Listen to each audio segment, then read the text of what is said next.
This will be a scratch build out of paper, cardstock, and cardboard. The plans from Paul Egri will be the starting point, but I will not be using the actual printed material that Paul put together. Those pages are plans from which I have taken measurements to cut paper, cardstock, and cardboard to begin the build. This is a beginning list of what will be needed. You may need other things later on. Cutting and measuring tools, cardboard and index cards, a cutting mat, white all-purpose PVA glue, and 1/8 inch square basswood strips. You can get these at Michael's or Hobby Lobby. A word about PVA glue.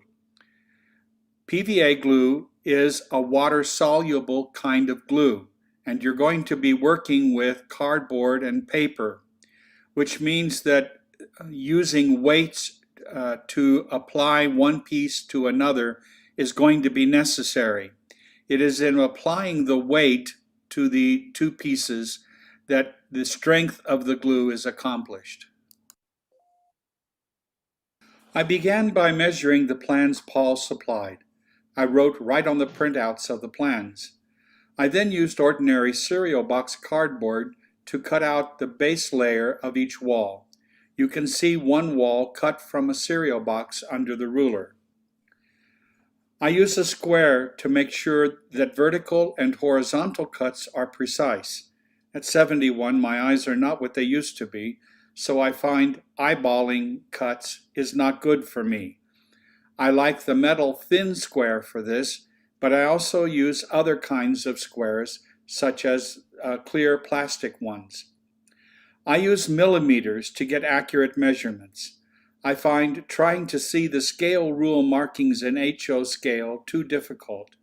I can see the millimeter markings much better. I round up some measurements that seem to fall between millimeter markings. The difference will be negligible and can be adjusted with sanding or minor cuts later when you fit the walls together. I will brace the walls with 1/8 inch square basswood to strengthen them later on.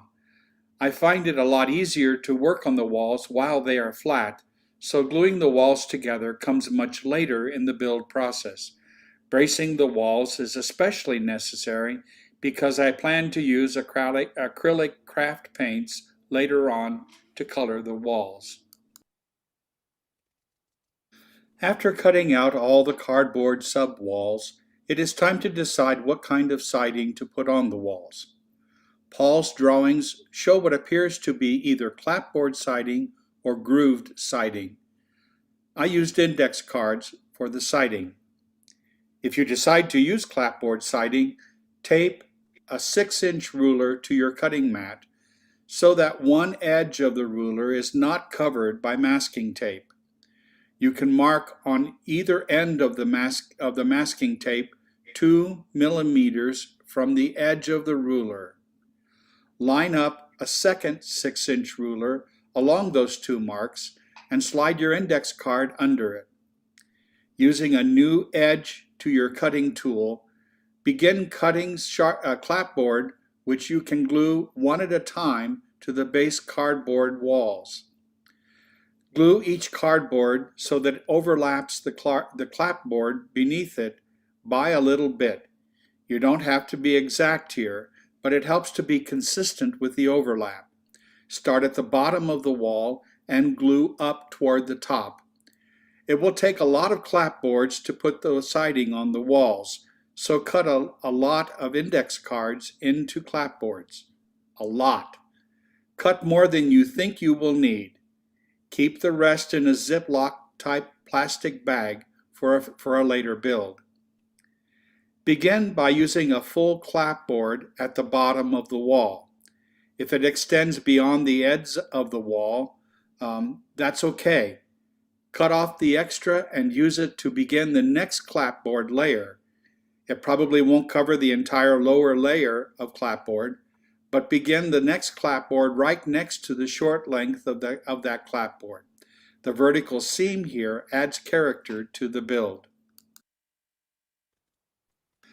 The other option for the siding is grooved siding.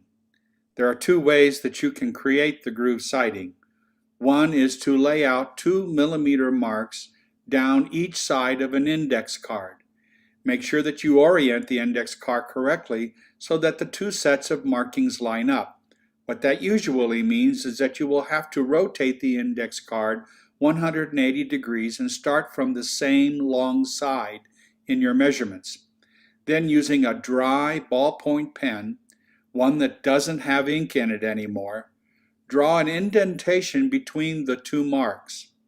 I find this a bit tedious, perhaps even more tedious than cutting many clapboards from index cards.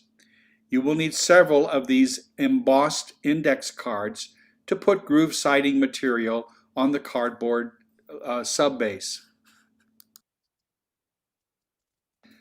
If you are fortunate to have grooved siding in your scrap box, a second way to create groove siding in an index card is to use it as a template under your index card.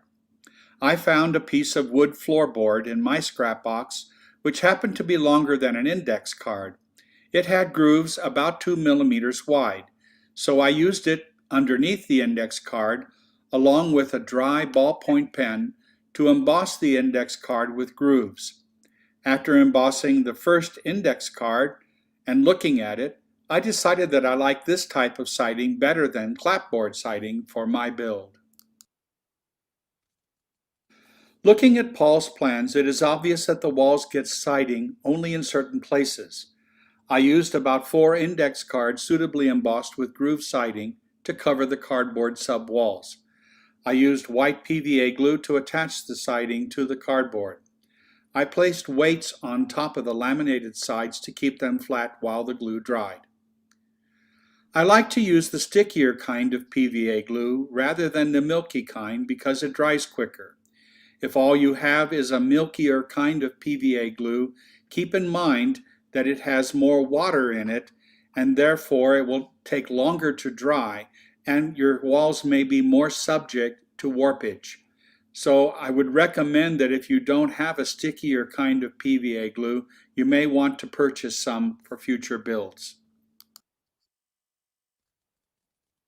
Most wooden structures have trim around the tops of side walls, under the gabled peaks of end walls, around doors and windows, and at the corners where the walls come together. In addition, Paul's drawing shows trim in other places. This means that I will need to glue these extra pieces on top of the siding, thereby creating a kind of 3D effect to the walls. Dave will be doing this also by cutting out extra copies of the walls to mount on top of the original images. This photo of Paul's drawings points out that there are other areas where there is trim that is not grooved. In addition, in the middle on the right, you will see a trim piece that will go under the gabled end of the building. Note also that there are trim pieces on the left and right of the long walls where they will be glued to the gabled ends. I cut some 2mm clapboard to use as trim on the model and glued them to the walls in the appropriate places.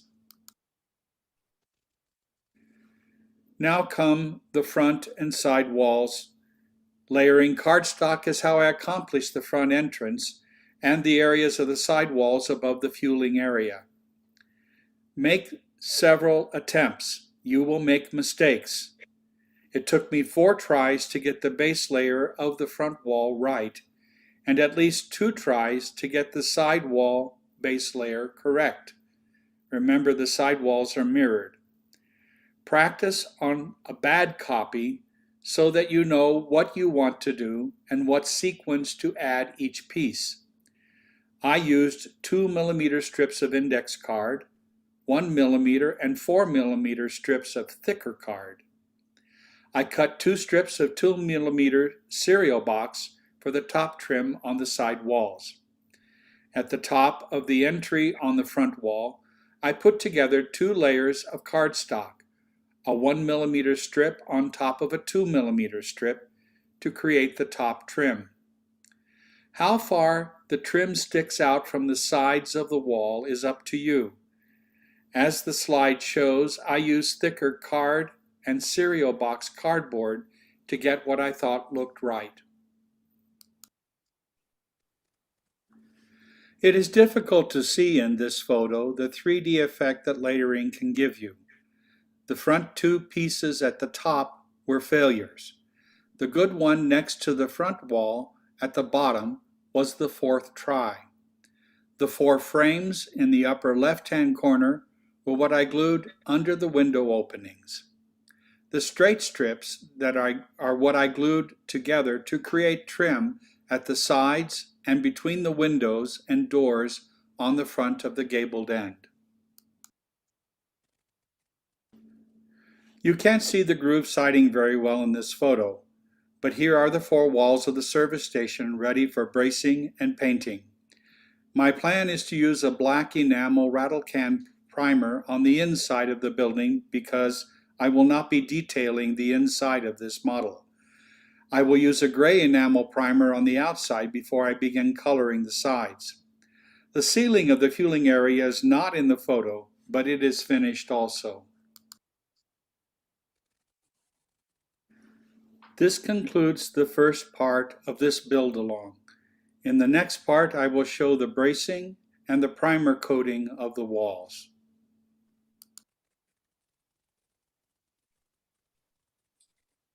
Well, thank you so much, Father Ron. I'm looking forward to 2 weeks from today when we'll have part 2 on it. And it's a totally different way of building exactly the same model in card than what David Rarick is doing with his build. So next week, David will be back continuing his build for this model.